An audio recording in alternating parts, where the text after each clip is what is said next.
নমস্কার বন্ধুরা, বন্দনা ব্লগে স্বাগত। তো দেখো, আজকে আবারও আমি চলে এসেছি নিত্যদিনের মতন 30 বডি সিম্পল কুর্তি কাটিং করে দেখাবো একেবারে সহজ পদ্ধতিতে।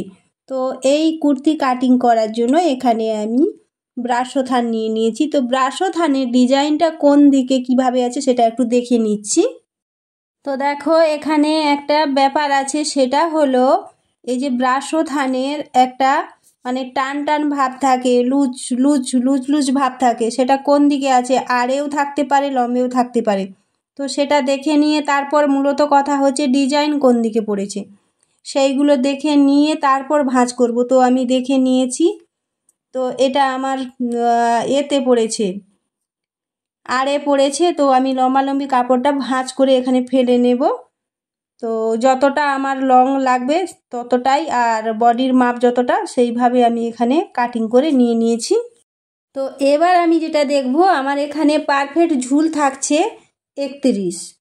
তো এখানে আমি 3 ইঞ্চি বাড়তি রাখবো। তো ওপরে পোর্ট জয়েন করার জন্য 1 ইঞ্চি আর নিচে পোর্টটি মোড়ার জন্য 2 ইঞ্চি। তো ওপর থেকে আমি 1 ইঞ্চি আগে দাগ মেরে নিচ্ছি, তারপর নিচে আমি দাগ মেরে নেব। এই যে দাগটা দিলাম, এই দাগটাকে আমি স্কেল দিয়ে সোজা করে টেনে নিচ্ছি। তো এটা সমান করে টেনে নেওয়ার পর নিচেও আমি একই রকমভাবে 2 ইঞ্চিতে দাগ মেরে ওখানেও আমি সমান করে একটা দাগ মেরে নেব।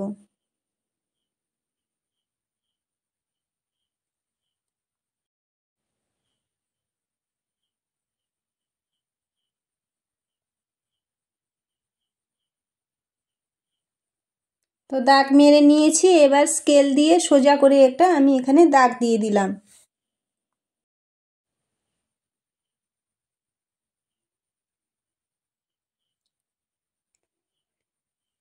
তো দেখো, বন্ধ পাশটা আমার দিকে থেকেছে আর খোলা অপর দিকে রেখেছি, খোলা সাইডটা।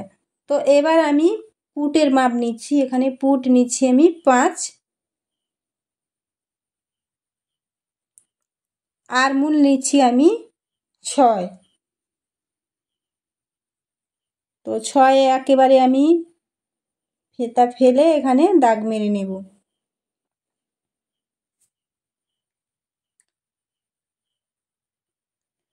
তো এখানে আমি বডি 30। তো প্রথমে আমি এখানে 7.5 এখানে আমি দাগ মেরে নিলাম। 4 ভাঁজ করে আমি কাপড়টা ফেলে দিয়েছি। তো 30কে 4 ভাগ করলে এখানে 7.5 হচ্ছে। তো সেই 7.5 আমি এখানে দাগ মেরে নিয়েছি। তো এবার আমি দাগগুলো স্কেল দিয়ে সোজা করে টেনে নিলাম। তো এবার আমি আর্মহোলের শেপটা দিয়ে নিলাম, এখানে 1 ইঞ্চি সোয়া আর্মহোলের শেপটা দিয়ে নিলাম। তো এবার আমি পেটের দিকটাতে আবারও দাগটা আমি দেখে নিলাম। তো পেটের দিকটাতে আমি এবার মাপ করে দেখে নিচ্ছি, তারপর উপর থেকে আমি 12 ইঞ্চিতে দাগ মারব। তো কোমর এখানেও আমি সেই একইভাবে দেখে নেওয়ার পর দাগ মেরে নেব। তো কোমরে আমি এখানে দাগ মারলাম 18তে, আর পেটের দিকটায় আমি দাগ মারলাম 11.5-তে।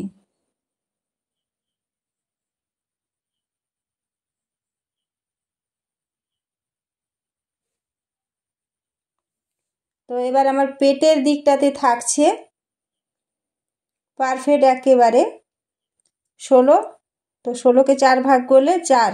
তো প্রথমে আমি এখানে 4-এ দাগ মেরে নিলাম, তারপর আমি 30 মানে কোমরের দিকটা সেই একইভাবে 30, বডি আর কোমর একই। তো 7.5 আমি এখানে দাগ মেরে নিয়েছি।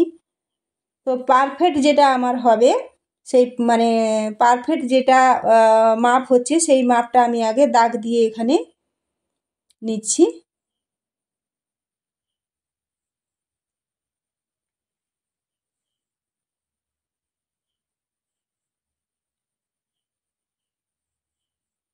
বডি, পেটের দিকটা আর কোমর 3টে জায়গা আমি এখানে দাগটা মেরে নিলাম কোণা করে। তো দাগ মেরে নেওয়ার পর এবার আমি চকের দিকটাতে সোজা করে এখানে আমি সাইজ মতন দাগ মেরে নিচ্ছি।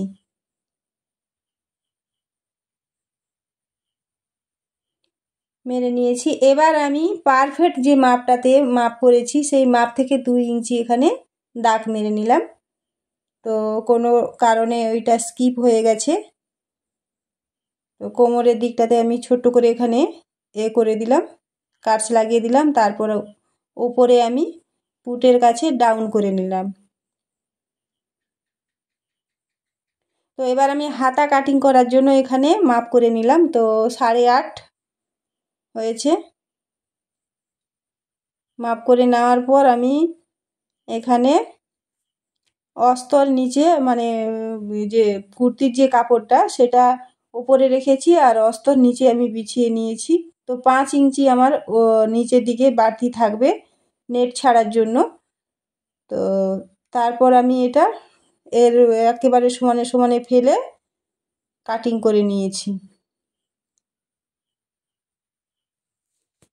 তো এবার হাতা আমি এখানে কাটিং করে নেব। হাতা আমার এখানে পারফেক্ট থাকছে 5, তো আমি 7-এ দাগ মারলাম। আর মোহরি এখানে পারফেক্ট 4.5, তো আমি 6.5 দাগ মেরে নেব। তো প্রথমে আমি এখানে যে লংটা আমার লাগবে সেটা আমি এখানে মাপ করে কেটে নিয়েছি।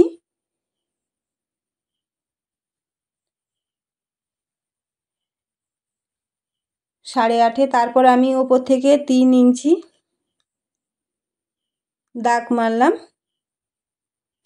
আর মোহরি আমি এখানে 6 দাগ মেরেছি। তো আগে আমি 3 ইঞ্চি এখানে সমান করে দাগ মেরে নিচ্ছি। তারপর মোহরির দিক থেকে একটা হাত মানে শেপ আমি হাতেই এখানে শেপটা দিয়ে নিচ্ছি। ওপর নিচ থেকে মোহরি ওপর পর্যন্ত হাতার শেপটা আমি দিয়ে নিচ্ছি। তো অলরেডি হাতার শেপটা আমি দিয়ে নিয়েছি।